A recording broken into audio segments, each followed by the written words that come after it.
على ما يبدو أن يوميات أبو صامل وأم صامل تتخذ شكلا مغايرا في موسم رمضان 2024 ضمن حلقات السيت كوم الكوميدي العائلي جاك العلم.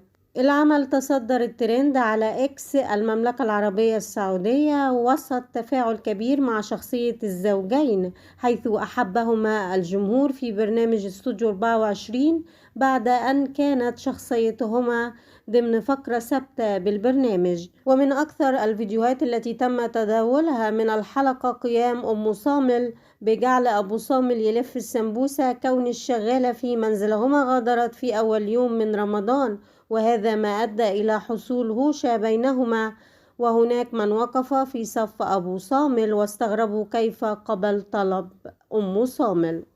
أيضا من الألقاب الجديدة التي أعطاها الجمهور لوليد كشران في حلقة جاك العلم الأولى وحش رمضان، حيث أثنى الكثيرون على إتقانه للهجة أخرى وكأنها اللهجة الأم، وهذا الأمر ليس بالسهولة المتوقعة. وليد بشخصية فنجال اليوم أجادها بشكل سلس ومدهش، وبانتظار الحلقات القادمة بحماسة. ونالت الحلقة الأولى من جاك العلم رضا الجمهور بشكل كبير، وعبروا عن حماسهم لمتابعة ما ستحمله الحلقات المقبلة من مواقف كوميدية.